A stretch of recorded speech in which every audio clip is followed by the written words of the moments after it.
सत श्री अकाल जी सारिਆਂ ਨੂੰ। ਅੱਜ मैं ਤੁਹਾਡੇ ਨਾਲ एक छोटी जी दिलचस्प ਤੇ मोटिवेट ਕਰਨ वाली कहानी शेयर करांगी ਜਿਹੜੀ एक प्राचीन समय ਦੀ है। एक राजा ਹੁੰਦਾ ਸੀ, ਉਸਨੂੰ ਨ੍ਰਿਤ ਦਾ ਬੜਾ ਸ਼ੌਂਕ ਸੀ, ਨ੍ਰਿਤ ਦੇਖਣ ਦਾ। ਤੇ ਇਸ ਲਈ ਉਸਨੇ ਆਪਣੇ ਦਰਬਾਰ ਦੇ ਵਿੱਚ ਬਹੁਤ ਇਹੋ ਜਿਹੀਆਂ ਲੜਕੀਆਂ ਰੱਖੀਆਂ ਹੋਈਆਂ ਸੀ ਜਿਹੜੇ ਵਧੀਆ ਨ੍ਰਿਤ ਪੇਸ਼ ਕਰ ਸਕਦੀਆਂ ਸੀ। ਉਹਨਾਂ 'ਚੋਂ ਇੱਕ ਕੁੜੀ ਸੀ ਜਿਹੜੀ ਬਹੁਤ ਹੀ ਅੱਛਾ ਨ੍ਰਿਤ ਪੇਸ਼ ਕਰਦੀ ਸੀ ਤੇ ਰਾਜੇ ਨੇ ਉਸ ਨੂੰ ਰੋਜ਼ ਆਉਣ ਲਈ ਕਿਹਾ। ਇੱਕ ਡਿਊਟੀ ਲਗਾਤੀ ਉਸ ਤੇ ਉਹ ਲੜਕੀ अपना पहरावा जिमें दा हुंदा है, एक उस टाइम हुंदा सीगा,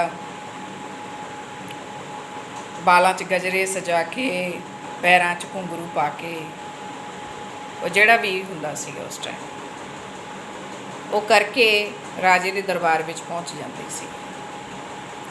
अपनी ड्यूटी पूरी होने तो बाद जदों वापस आउंदी सी, उसनूं रस्ते दे विच एक बांभण मिलदा सी जिहड़ा देखण नूं बहुत ही विद्वान लगदा सी। ते अक्सर उन्हें लंघते हुए कोलों दी लंघते हुए लड़की नूं पुछना कि तू कित्थे गई सी, कित्थों आई है। मतलब एक है ना, बंदे नूं एक शर्मिंदगी महसूस करवाउण लई। सो लड़की बहुत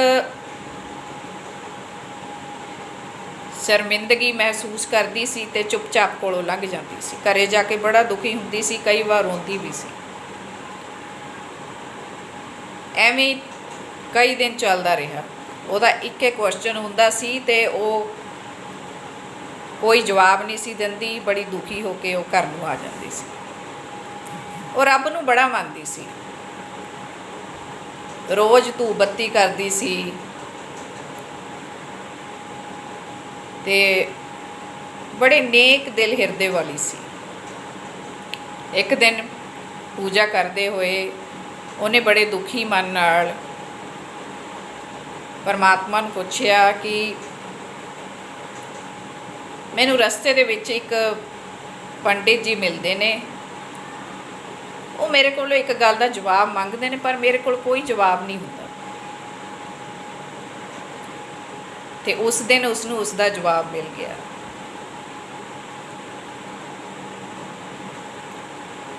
ते फिर वो गई,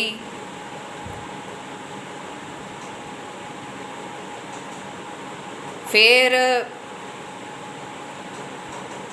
बामण उत्थे ही मिलिया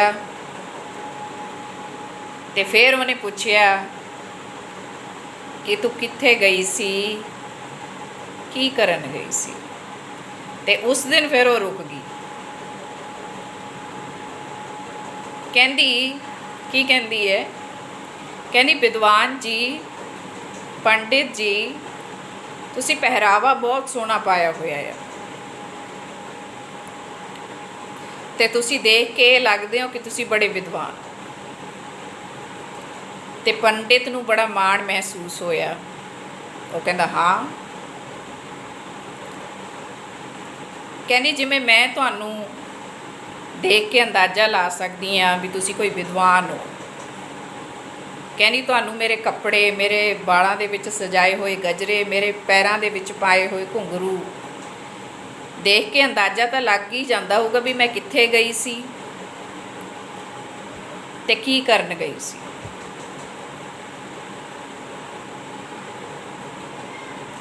कहंदा हाँ। कहनी फिर तेनू ये भी पता होना है कि मैं की काम करदी हाँ। कहंदा हाँ।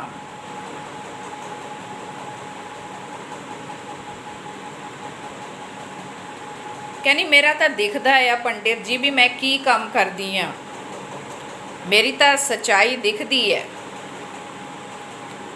पर तुहाडी सच्चाई कित्थे है। ਤੁਹਾਡੇ ਵਿਦਵਾਨ ਪਣੇ ਦੇ ਪਿੱਛੇ ਤਾਂ ਕੁਝ ਹੋਰ ਹੀ ਹੈ। ਦਿਲ ਦੇ ਵਿੱਚ ਤਾਂ ਚੋਰ ਹੈ, ਉੱਪਰੋਂ ਵਿਦਵਾਨਾਂ ਵਾਲੇ ਕੱਪੜੇ ਪਾਏ ਹੋਏ ਨੇ।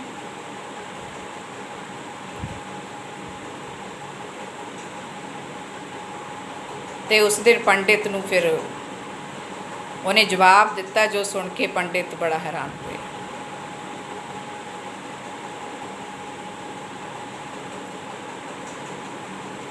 ਸੋ ਇਹ ਜਿਹੜੀ ਕਹਾਣੀ ਮੈਂ ਤੁਹਾਡੇ ਨਾਲ ਸਾਂਝੀ ਕੀਤੀ ਹੈ, ਇਹ ਕਿਤੇ ਨਾ ਕਿਤੇ ਸਾਨੂੰ ਮੋਟੀਵੇਟ ਕਰਦੀ ਹੈ ਤੇ ਸਾਨੂੰ ਦੱਸਦੀ ਹੈ ਕਿ ਬੇਸ਼ੱਕ ਸਾਡਾ ਬਾਹਰੀ ਪਹਿਰਾਵਾ, ਹਾਲਾਂਕਿ ਇੱਕ ਪਾਸੇ ਅਸੀਂ ਪਹਿਰਾਵੇ ਦੀ ਜਦੋਂ ਗੱਲ ਕਰਦੇ ਹਾਂ ਤਾਂ ਇੱਕ ਉਹ ਪਹਿਰਾਵੇ ਦੀ ਗੱਲ ਕਰਦੇ ਹਾਂ, ਉਹ ਪਹਿਰਾਵੇ ਨੂੰ ਸਹੀ ਮੰਨਦੇ ਹਾਂ ਜਿਹੜਾ ਸਕਾਰਾਤਮਕ ਰੂਪ ਪੇਸ਼ ਕਰਦਾ ਹੋਵੇ ਕਿਸੇ ਵੀ ਕਲਚਰ ਦਾ। ਪਰ ਇਹ ਕਹਿਣਾ ਅਗਰ ਕਿਸੇ ਨੇ ਕੋਈ ਇਸ ਤਰ੍ਹਾਂ ਦੇ ਕੱਪੜੇ ਪਾਏ ਨੇ, ਹਾਲਾਂਕਿ ਮੈਂ ਇਸ ਚੀਜ਼ ਦਾ ਵਿਰੋਧ ਕਰਦੀ ਹਾਂ, ਪਰ ਫਿਰ ਵੀ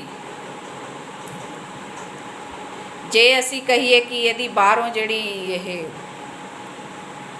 ਜੋ ਦਿਖਦੀ ਹੈ ਨਾ, ਅਕਸਰ ਅਸੀਂ ਔਰਤਾਂ ਨੂੰ ਇਹੋ ਜਿਹੇ ਕਮੈਂਟ ਮਾਰਦੇ ਹਾਂ ਕਿ ਬਾਹਰੋਂ ਜਿਹੋ ਜਿਹੀ ਦਿਖਦੀ ਹੈ ਨਾ ਉਹੋ ਜਿਹੀ ਹੋਏਗੀ, ਪਰ ਇਹ ਜ਼ਰੂਰੀ ਨਹੀਂ ਕਿ ਬੰਦਾ ਬਾਹਰੋਂ ਵੀ ਉਹੋ ਜਿਹਾ ਹੋਵੇ।